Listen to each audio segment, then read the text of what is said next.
Idaho Matters podcast is brought to you by St. Luke's On-Demand Virtual Care, which allows patients to see a provider from their home using a computer or smartphone with on-demand care for common ailments, such as a cough, sore throat, or a sinus issue. More information at stlukesonline.org. Hey, podcast listeners, want to stay informed without the daily email overload? Sign up for our free weekly newsletter. Every Tuesday morning, we bring you the top local stories, plus highlights from Idaho Matters and the Mountain West News Bureau, all in one easy read. Stay in the know without the clutter. Subscribe now at boisestatepublicradio.org. From the studios of Boise State Public Radio News, I'm Gemma Gaudette. This is Idaho Matters. It's been 20 years since Idaho music legend Curtis Stigers and his friends started hosting holiday concerts to raise money for Boise's Interfaith Sanctuary. So to celebrate that 20th anniversary and to talk about the changes going on at Interfaith, Curtis is here in studio with Jodi Peterson-Stigers today, the Executive Director of Interfaith Sanctuary Community Housing. Welcome back, both of you. Thank you. Thank you. Good to be here. It's great to have both of you here. Good morning, afternoon. It all blends together, Curtis. Okay, we are going to talk about interfaith and music today, but I would love to start off with a song. Curtis, can you play us something? Oh, you're not going to sing it. You want me to sing it? You don't want me to sing because people would turn off their radio forever. We don't want that. So. We don't. Well, this is a song that I wrote specifically for the Extreme Holiday Extravaganza about 12 years ago. I was having a grumpy December, and I decided to write a note to myself. This is a note to self. Hopefully you can use this, all of you out there in Radio Land. You wound so tight you're gonna blow a fuse. The world's a wreck, but there's nothing you can do tonight. So shut up and drink your eggnog. You got a chip on your shoulder and a tough road to hoe, but there's a fine brunette under the mistletoe. Come on, man, show her what you're made of.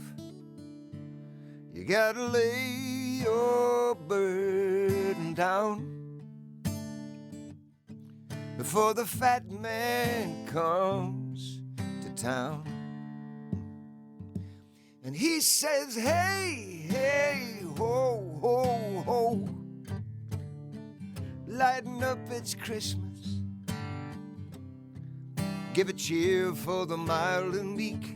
And I say, hey, hey, ho, ho, ho, turn the other cheek. It's another year in another week, so lighten up, it's Christmas. Yeah, yeah, yeah.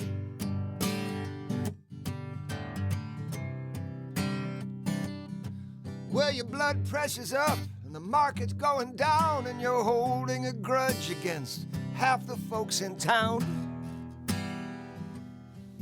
But you can't remember why now.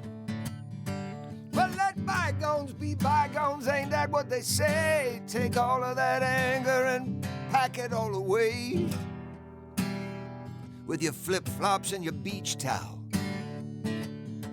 because the snow is deep and white, and reindeer fly tonight.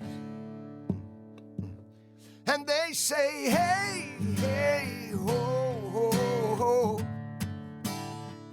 lighten up, it's Christmas. Give a cheer for the mild and the meek. And I say, hey, hey, ho, ho, ho, turn the other cheek. It's another year in another week, so lighten up, it's Christmas.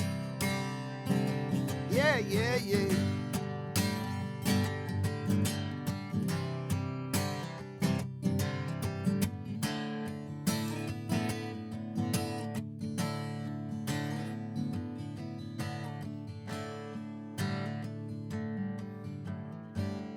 I got some antidepressants and a couple of shrinks, or like Humphrey Bogart, I could drink the pain away. But that only works in the movies. Well, the way I see it, I got it pretty fine. I got some friends who love me, and that sweet-faced child of mine, who's twice as wise as I am, 'cause she knows we got all this food to eat. and a nice warm place to sleep. And she says, hey, hey, ho, ho, ho. Come on, Dad, lighten up, it's Christmas. Uh-huh. And she says, hey, hey, ho, ho, ho. Yo, Grump, lighten up, it's Christmas. And she's right. I know she's right. So I say, hey, hey, ho, ho, ho. Lighten up, it's Christmas. Lighten up, lighten up, lighten up. And everybody in the booth says, hey, hey, ho, ho, ho. That's that Boise State Public Radio sound. Lighten up, it's Christmas. One more of those. And we say, hey, hey, ho, ho, ho. That's it, ho, ho, ho. Okay, that's great. Okay, that got me into the holiday spirit. Yay. And you'll actually be playing at the 20th Extreme Holiday Extravaganza. It's going to be Sunday and Monday at Treefort Music Hall in Boise. Yes. And this is also the annual fundraiser for Interfaith Sanctuary, which is also 20 years old, Jodi. I know, what a coincidence. Okay, what a coinky dink. When you look back on the last 2 decades of Interfaith, take us back, Jodi. I mean, could you have even imagined where you would be today? Oh my gosh. On so many levels, no. It has been such a ride. You can't imagine it because in the work that we do, if you're really good, you listen and you learn from the guests that we serve, and they have propelled us forward. The more we've gotten to know them, listened to their stories, and kind of followed their lead, and with a very, very allowing board of directors, we have been able to become what we're supposed to be. But you couldn't have imagined it because you didn't know then. And there are a lot of changes coming for Interfaith, Jodi, including your upcoming move. So can you talk about the new building and what you'll have there? Because this has been a long process. It's been such a long Oh, you think process. so? Has it been a long? No, not at all. Only 5 years. Yeah, it's been a long process that has created what I think is the greatest shelter known to mankind, quite honestly. Like, no matter how many Humankind, challenges. actually. Let's be here. Humankind. Careful. Oh, my gosh. Thank you, You're welcome. Thank Curtis. you very much. Womankind. I'm the Alan Alda of the 21st century. there you Anyway, go. go on. The process has been so painful, but like, honestly, I don't think any of us knew how to do this because it hadn't been done before. And so because of it, so many people leaned in with very strong opinions that we really did have to adapt to. And now it is what it is because of that painful process. And so when I tour people now, I can so proudly explain the whys of everything this new shelter home gets to do. And it's everything. It's this beautiful campus that is designed for every guest who stays the night before to be with us morning, noon, and night. There's spaces for them to be comfortably. It has a medical dorm and a medical clinic that's being supported by Terry Riley and Full Circle Health. We have 36 residents assigned to figure out like what street medicine looks like inside a shelter home. It's crazy what is going to be incubated there because the space is there. The private shelter home for families with children, they have their own private suites with their own bathrooms. This huge, incredible commercial kitchen. You should see this kitchen. Oh, my gosh. It is crazy. It's so beautiful. And the Church of Jesus Christ of Latter-day Saints bought all of the equipment for this kitchen. So it's like, I don't even know what some of it is, but we have this incredible new food service director who does. Well, that's all that matters. I know. Got to have somebody. And then the spaces, you know, we have a special, I would love to take you all on a tour, but Hope House is this separate building that actually offers private rooms to our guests who quite honestly should not be homeless anymore. They have savings, they are stable, they are secured. We've done everything, they've done everything, but they don't have access to that housing, and we don't want them to give up hope. And so Hope House offers private rooms with doors and locks that they can spend some private time in as we work really hard to establish housing for them. So it really is like what what you think you can imagine because of the team that built this with us. It's in this. Jodi's been talking about this for a long time as it was being built, and finally she said, "It's time for you to tour the place, Curtis." And I wanted it to be ready for me to go. Anyway, it's incredible. It blew my mind. It's so big. There are so many different sections of the place. It's beautiful. It's a beautiful place to live. There's a park in the back. It's extraordinary. I'm so proud of my wife. And Jodi, you said this has been a hard process. This has not come without pain and from a trip to the Supreme Court. Well, true. And but is part of that because I think it's fair to say that there are people who are still not happy about this, right? And I think we need to acknowledge that. What do you say to these folks who are still, even after everything that has happened, and as you said, Curtis, trip to the Supreme Court even on this, that you're about to open this and there is still, pushback because they are concerned.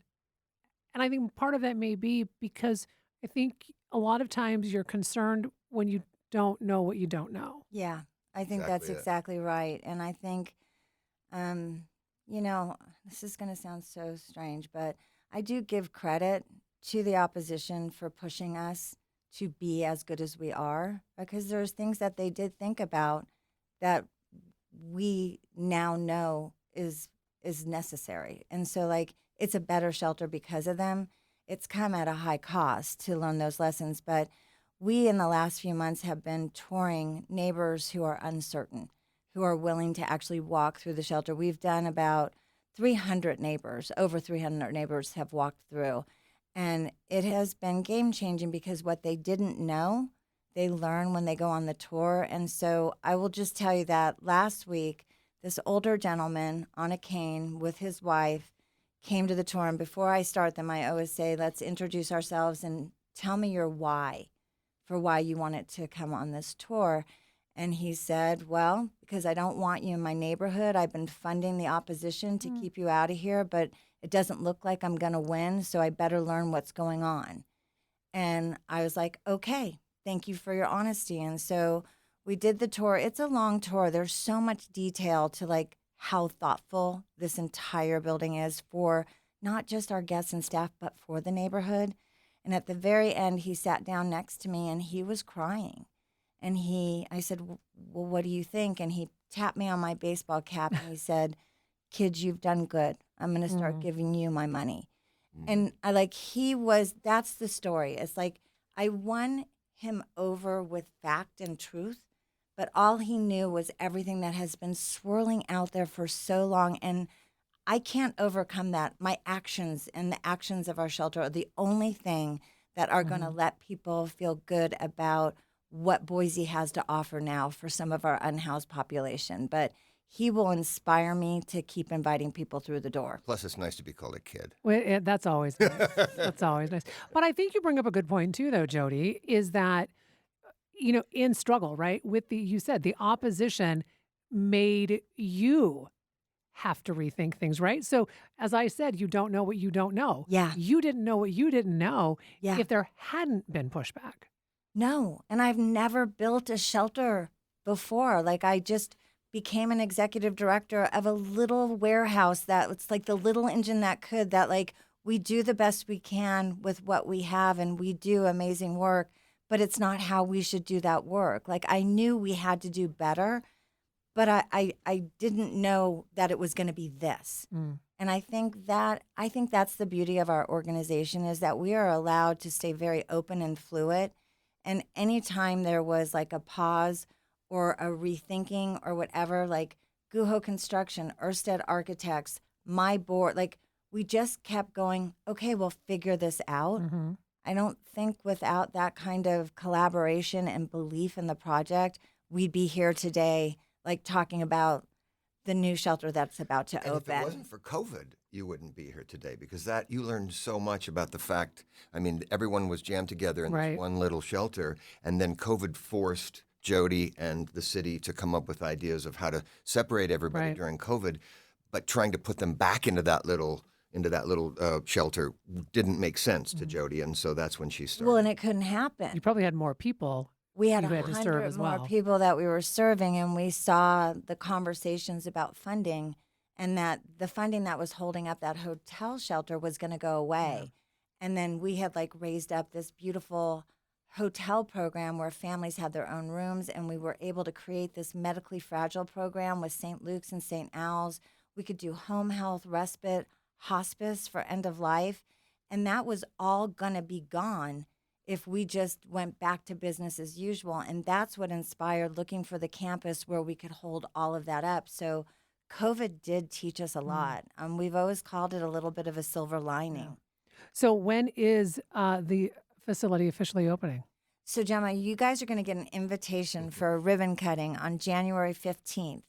And then we will start moving our families with children. We have 100 beds to fill. We have guests that have been identified, and then a very long wait list. So we'll move them in first, and then our medically fragile, and then our single men and women. So we're hoping to be by, it'll take probably 7 days to move everyone comfortably into their new space. So Curtis, you are about to go back on tour. What? UK, Ireland, I'm tired. Denmark? Don't make me go back on a tour. He just got home last night. Just got back Are last you night. serious? Yeah, I spent an extra few hours at the Denver airport thanks to delayed planes, but I made Was it it back. a delay, or was it just a nice vacation at the Denver airport? It's so nice there, really. Oh, it is. It is. They have a good lounge, I have to admit. There you go. But I did not need that because I was in London for the week doing some shows, but it was my last tour of the year, and that felt good. That felt really nice. It was a busy year. So this new tour starts when? I go back out on the road. I go back to London to play Ronnie Scott's, the jazz club there. I do a week in February and a week in September. So I've got a week in February. So I've got a nice bit of time off, during which I have to sort of support my wife, who's opening a new homeless shelter, Right. and hopefully record an album as well. So I'm going to be busy. She said you weren't leaving until the shelter She said, opened. listen, you cannot leave. So I'll be around to be taking care of the dogs. Okay, but you just said also you're going to hopefully record a new album in this amount of time? Yeah, I mean, I'm still promoting my new album, which is called Songs from My Kitchen Volume 1, which was inspired by my live stream show during COVID called Songs from My Kitchen. And that first song I sang, Lighten Up It's Christmas, is the last song on that album. I finally put that on an album. So if you get that album, you get the Christmas song. But it has been a busy year because I've been out promoting that record. And that's good. It's good to have a job. Well, and you have always been quite popular overseas, a big fan base over there. Yeah. Talk to us a little bit about that. I sold a lot of copies of my first album. My first album sold about 1.5 million copies back in the early 90s. And it did pretty well here. It was almost gold. It was just below 500,000 copies in the States. But it was triple platinum in the UK, and it was triple platinum in Germany. So per capita, I'm just better known there. They just know me, and because of that, I've just toured over there a lot. Occasionally, I do an American show. I play in New York for a few days, and I play San Francisco and Seattle and Chicago. But for the most part, my touring has really just been Europe, and it works. Why do you think that is? Because you're not the only artist that, might be known in the United States, but then you are incredibly well known overseas. I mean, I've just always been curious about it's a regional thing. I mean, there are artists that are huge superstars in Europe that, play clubs here in the States. There are some people who, Beyonce plays big places everywhere. Well, okay? yeah, Taylor Swift, she can draw a crowd everywhere. Taylor Swift, who? You've never heard of her? Oh, yeah. You kind of go where you're appreciated and where they pay you. And I make a lot more money. I'll be honest. I make a lot more wrong money. with that. And I play better places. I play big theaters and occasionally an arena over there. And in the States, other than a couple of places, like Boise, I'm Boise famous. Okay, but I will say this. Is there something that's kind of nice in the sense that you have this big fan base over there? You are known when you go overseas, but you can come back here and just be Curtis. Well, that is nice. And home, I mean, people know me here, but I'm just Curtis that they went to high school with, or Curtis that they knew my mom really well, that sort of thing. or really, I'm Jodi's husband. Yeah.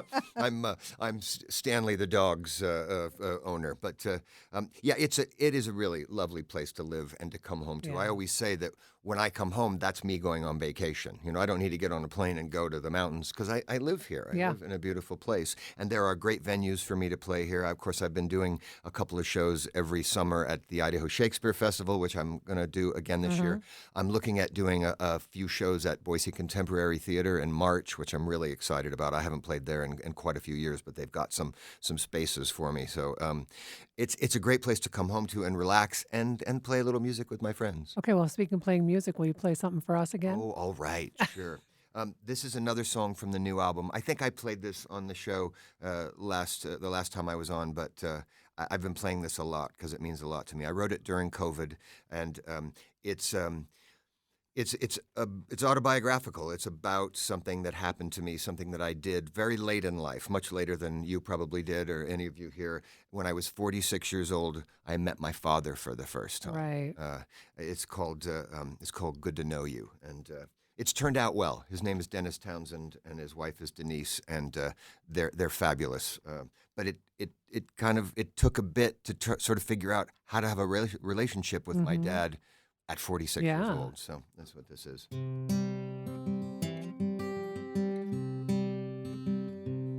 Good to know you. Yeah, it's really good. Good to know you. I never thought I would get to know you. Walk the roads that you've been down. Good to know you. Good to have you around. Lost and found, yeah, you've been here all along. Good to know you. Good to sing this song.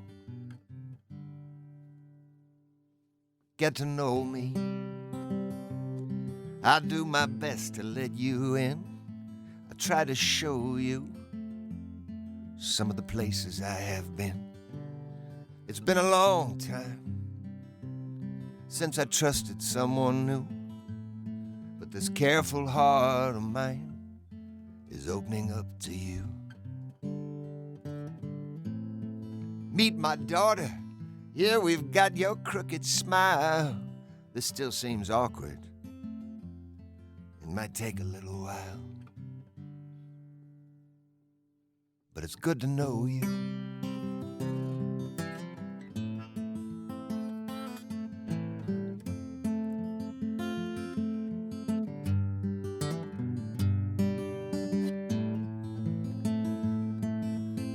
Show me your life. Tell me how you feel. You know, I like your wife. She might be the best part of the deal. It's good to know you. Yeah, it's really good. Good to know you. I never thought I could. Good to know you.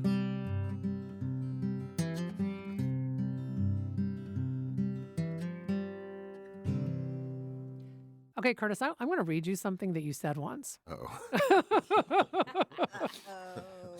Quote, I've made a conscious decision throughout my life not to be confined musically. For me, it's all about the song, about the story. Your music is very hard, I think, to stick into one category. Has that made it tough for you in the music industry, or has it allowed you to grow as a musician? The answer is yes. Both. I am my own worst enemy, and I have more fun than anybody else in the music business because I just do what I want to do. I started out on a big pop record label. I started out at Arista Records. Clive Davis was my the chief executive, and he pushed me around, and I pushed back eventually. I mean, I got to have a big hit record. I Wonder Why was a top 10 all over the world. I was on The Tonight Show and Letterman and even Kathy Lee and Regis. Thank you very much. But there was a certain point where I realized I didn't want to just stay in that place. And it was kind of, I was in this pop soul, middle of the road spot. That's kind of where I'd been pegged, and I wanted to make a lot of different kinds of music. So I just did that, and I had to dismantle my career a little bit to do that. So I've made a lot less money than I could have, probably, but I've had so much fun, and I continue to. I've also heard some rumors that there was one time where you had brunch with Elton John, Kenneth Branagh, Emma Thompson, and Billie Jean King. That was brunch? Crazy. All of them? Crazy. Elton John has been my hero since I was in second grade. Mm-hmm. The first album I ever bought was Goodbye Yellow Brick Road. And in 1992, the summer, it's June 92, I found myself opening for Elton John, Eric Clapton, and Bonnie Raitt at Wembley Stadium in front of 88,000 people. As one does. As you know, you just do that on any given weekend. It was crazy, and I had already had an amazing year. I'd opened for James Brown, I had opened for Joe Cocker, but this was it. Yeah. And it's Wembley Stadium. And it was Wembley Stadium, and in front of so many people. And I got to play saxophone with Elton John on his song "The Bitch Is Back," which I listened to 1 million times. Yeah. So I knew I'd never played the saxophone solo, but I was able to play the sax solo because it was just in my head. That Sunday, it was a Friday, Saturday, Sunday gig. That Sunday, Elton, my good friend Elton, had a Yeah, that's what I call him too. Yes, of course. He had a brunch at his house, which was originally the physician's residence at Windsor Castle. Oh wow! So he has this beautiful spread, just amazing. And he took me for a walk around the grounds, and I met his mother, who I'd known about since I was a kid because, he talked about his family in the liner notes of Captain Fantastic and the Brown Deer. I knew everything about Elton, and here I was being taken around, and we rounded a corner, and there was Billie Jean King. It was crazy. It was one of those days. And also Billy Connolly was there, and Sting was there. He was kind of grumpy, but, who needs him? Yeah. Not to break into that, but I, too, You had a brunch like that, too, Jodi? Billie Jean King, Chrissy Everett, Jimmy Connors, and John McEnroe. They were my old bosses. Really? Yeah, because I produced the senior Nuveen tour. It was a tennis event. So remember I told the story of Billie Jean King wanting ripe cantaloupe? Oh. So I'm not trying to name drop, but You are, I'm just saying Yeah. we have a lot of similarities in our careers. I haven't met any of them. So, But, okay, It's time. can we... Did you just feel like this little kid? I still do. I still occasionally will meet somebody that just blows my mind. Yeah. Okay, Van Morrison started coming to my shows in London. He started just showing up to my shows. One day he came down to the dressing room and hung out with us for 20 minutes and had his picture taken with us. Van Morrison, who never smiles, had a huge smile on his face. He combed his hair for the photograph. It was crazy. It was just like, how is this happening to me? Yeah. So I started out as a fan of music. I'm still a fan of music. I still am just a fanboy, and I get to meet my heroes occasionally. It's crazy. Do you? I'm assuming you listen to newer artists, up and coming artists. Yeah. Who do you listen to right now? Or who have you been impressed by? I listen to a lot of singer-songwriters. People think of me as a jazz singer, and I certainly there's some jazz jazz musicians that I listen to. But I tend to more listen to guys and women who play guitar and sing. I listen to Patty Griffin, who's not that new, but Hayes Carl. Jason Isbell is one of my heroes. I love I just love him. James McMurtry is someone I cannot stop listening to. So I kind of, even though I'm thought of as a jazz singer, I listen to a lot of sort of Southern singer-songwriters who are influenced by Bob Dylan and people like that. So Jeffrey Martin is somebody that I love. He's a Portland artist that comes here every now and then, and I happen to hear him at the Neurolux, and I've become such a fan that I actually recorded one of his songs on my new record. Oh, wow. Yeah. And we like to listen to Alabama too, don't we, Curtis? Jodi and I sometimes part ways as far as the music we like to listen to. She's bringing out all the secrets. Well, no, I like to listen to the Alabama Christmas album, and he comes downstairs and it's quickly shut off. my nice Jewish wife listening to Alabama Christmas. Yeah, Yeah, my kids like to not have my music on either. But, Yeah, you I know, know. and I'm kind of like, listen, since I brought you into this world, there are times you can listen to what I want to listen to. With that said, would you play us another song, Curtis? Sure. I'm trying to think. Should I play a song from the new album, or should I play the song that I wrote for you and the Shelter? I feel like you should play the song about your mama, since it kind of Great. is reminiscent of the time, because we lost Margaret right after the Extreme 2 years ago. She actually started leaving us on the second night of the Extreme, and it's because she was just so pissed off that she wasn't on stage with the divas. I had to leave the show because I got a call, and Curtis was on stage performing.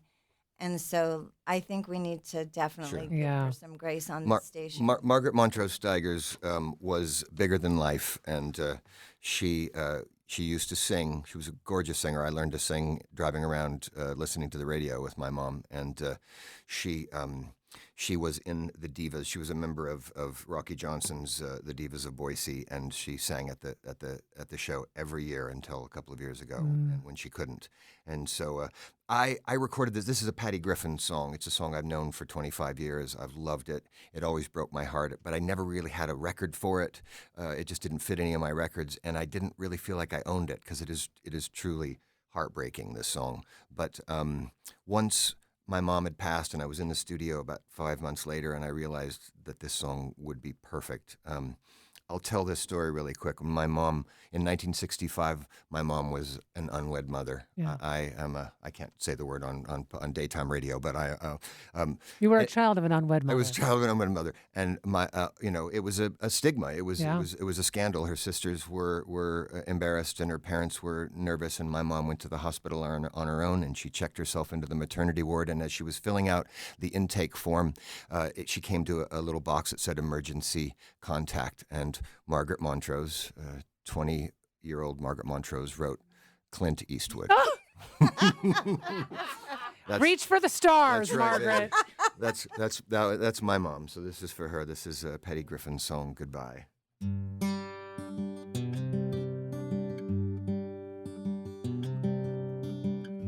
It occurred to me the other day that you've been gone now a couple years. Well, I guess it takes a while for someone to really disappear.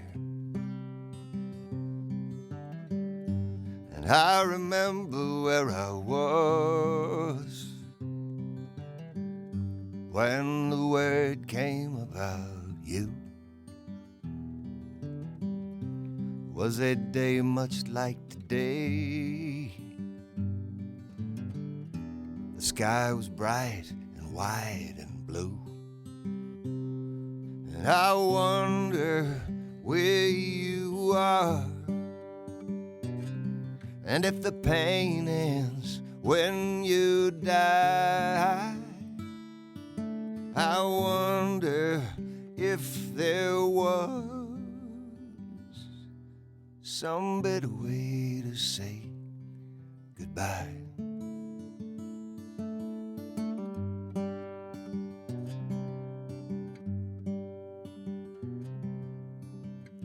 Today my heart is big and sore. It's trying to push right through my skin. I won't see you anymore. I guess that's finally sinking in. You can make somebody see by the simple words you say. All that beauty from within. Well, sometimes they just look away. And I wonder where you are, and if the pain ends when you die. I wonder if there was some better way to say goodbye. Some better way to say goodbye. Some better way to say goodbye.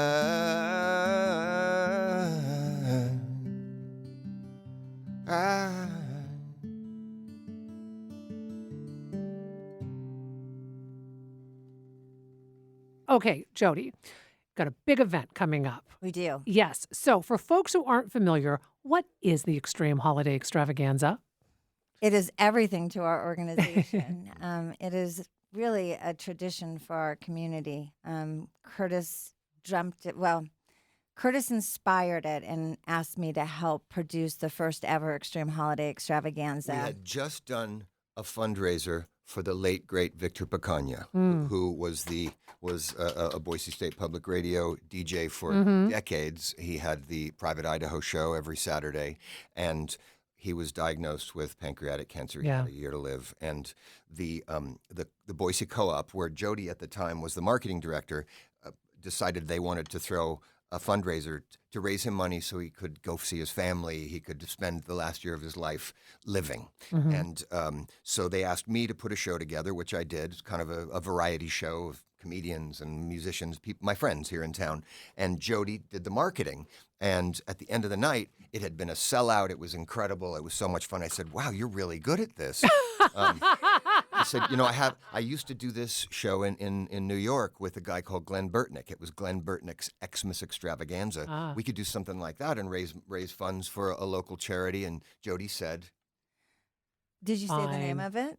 I said the Xmas Yeah, and I said, that sounds great, but I'm Jewish, Curtis, so I'd like to call it the Extreme Holiday Extravaganza. And the Holiday Extravaganza was born. Yeah. So that was the first, that was where it started. And that year, that was in the summer, we did our first one. And to be honest, full disclosure, the very first one, we raised funds for Family Advocates, another wonderful group. And then the second year of the Extreme Holiday Extravaganza, we discovered and fell in love with the show, Interfaith Sanctuary. With Interfaith Sanctuary. And it's always been for Interfaith Sanctuary since then. The first year we raised about $10,000. We did it one night at the then Big Easy, which is now the Knitting Factory. Yeah. And then we moved it around for a bit.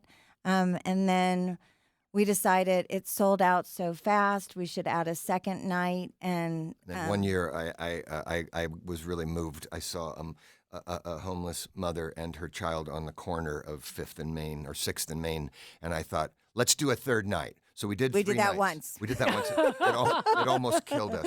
But now we've raised nearly $5 million for the shelter over the years doing that show. And it's a rollicking, this is not your grandfather's Christmas show, holiday show. Sorry, dear. It's rock and roll. I mean, this year we've got punk rock. We've got Play Dead, which is my old friend Scott Schmaljohn. He's a punk rock legend. He was in a band with Doug March of Built to Spill, called Tree People, and so he's bringing his band in to play a punk rock version of. He also Scott Smalljohn is an artist, and because it's our 20th year, he had worked on Curtis's album art for Songs from My Kitchen, and he reached out to Curtis and said, "I would love to help Jodi make the 20th year poster." And so when you see our 20th. That's Scott Extreme. Smalljohn. That's Scott Smalljohn. You should hire Scott Smalljohn to do your graphic art. He's amazing. But I do want to say that we'd like to donate 2 reserved seats to the Extreme Holiday Extravaganza as part of your drawing to help raise money for this organization who has held us up every year since we've been doing work with Interfaith. So with your permission, we will give you those, and maybe you can do that at the 1 o'clock hour as well. We'll just put them in with the Flicks gift card and make it a whole package. Yeah. Beautiful. And then we love Boise State Public Radio. Yeah, it's awesome. And it's our 20th year, and so we do have a goal of raising 20,000 nights of shelter. So talk about that, Jodi, because you're calling it what? The 20 Nights campaign, 20,000 Nights campaign. Yeah, basically, Nights of Shelter has always been the thing that lifted up the audience at the Extreme. They wanted to figure out a way that they could help, and we did all kinds of things, silent auctions and things like that. But the thing that matters the most is that they could give us a donation for At that time, it was $9. Now it's $40 a night to do shelter. And you can sponsor a night, a week, a month, or a year. And you can get gift certificates to actually sponsor those nights and give it as a stocking stuffer, things like that. And so this year, when you're sponsoring Nights of Shelter, it's actually for the current shelter, and then those dollars will help move to the new shelter home. And so the 20,000 Nights of Shelter is a pretty significant gift to help us do the work we're doing. So it's all part of the celebration, the music, and then that night. And you can also just go to interfaithsanctuary.org and you can sponsor Nights of Shelter. Okay. And how do folks get tickets? You can go to interfaithsanctuary.org. You can go to curtisstigers.com. You can go to Treeford's calendar, and you can buy tickets for Sunday and Monday. I will tell you, as always, seats are limited, but it is an entirely seated event. So you can buy reserve seats or general admission seats, and then when you get there at 6:30, you have to scurry for the general admission to get your seats together. But there will be there's seats for everyone. Okay. And we've got. I mean, we've had so many amazing people play over the years, but Bill Coffey is going to be back with his Cash Money Cousins. Bindi Bowler always makes everyone cry with the song she sings. Amuma Says No will be there. Oh, the I great love them. Basque rock band. And also the Oinkari Basque dancers. We're going all Basque. We're also quite Jewish that night. Rabbi Dan Fink has put a group together. But if I could add that in that group is the president and the vice president of the Interfaith Sanctuary board in that band, which is very exciting. Jerry Sturgill and Andrew Scoggin. I love this. And the Moody Jews are playing. Emily Tipton, Katrina Nikolaev. It's her first time on the show. She's an amazing fiddler. AKA Belle with Catherine Merrick. It's going to be really great. You got to come. Come on. I want to thank both of you for spending the hour with us. We've been talking with Idaho music legend Curtis Stigers and Jodi Peterson-Stigers, the executive director of the Interfaith Sanctuary Community Housing. The 20th annual Extreme Holiday Extravaganza will rock Treefort Music Hall Sunday and Monday night. We'll make sure to put links on our website, boisestatepublicradio.org. Curtis, could I ask you to play us out? Oh, sure. This is a song that I wrote for Jodi and the shelter some years back. She was trying to get in touch with Yoko Ono to use Imagine for something. And I said, sweetheart, she's not going to call you back. And she didn't. But I asked Jodi what. You should have called Elton, I guess. I guess so. But I asked her what she wanted this song to say, what she needed it for, and she said she wanted to let people know that everyone is welcome at Interfaith Sanctuary. It's a low barrier shelter. No matter who you love, no matter how you pray, no matter where you're from, if you need a place to stay and something to eat, you're welcome. And I love that. That's why I've been interested in this organization for 19 years, because of that, because of the openness and the love. 20 years on December 5th. 20, exactly. And here we go. So this is called You Are Welcome Here. We are not so different. We've all got hopes and dreams. We've got more in common than it seems. There but for the grace go I. They say it 'cause it's true.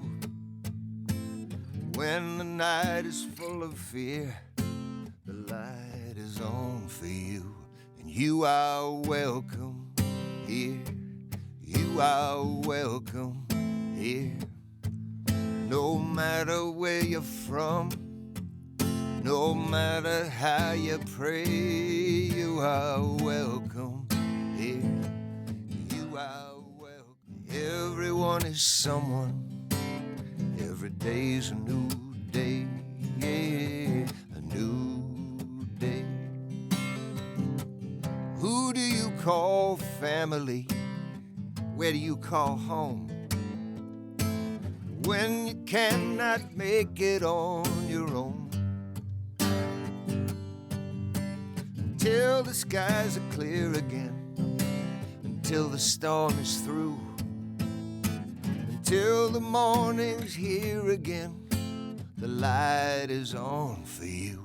And you are welcome here. You are welcome here. No matter how you look, no matter who you love, you are welcome here. You are welcome here. someone. Every day's a new day, yeah, a new day.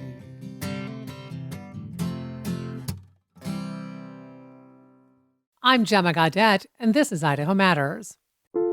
How does AI even work? Where does creativity come from? What's the secret to living longer? TED Radio Hour explores the biggest questions with some of the world's greatest thinkers. They will surprise, challenge, and even change you. Listen to NPR's TED Radio Hour wherever you get your podcasts.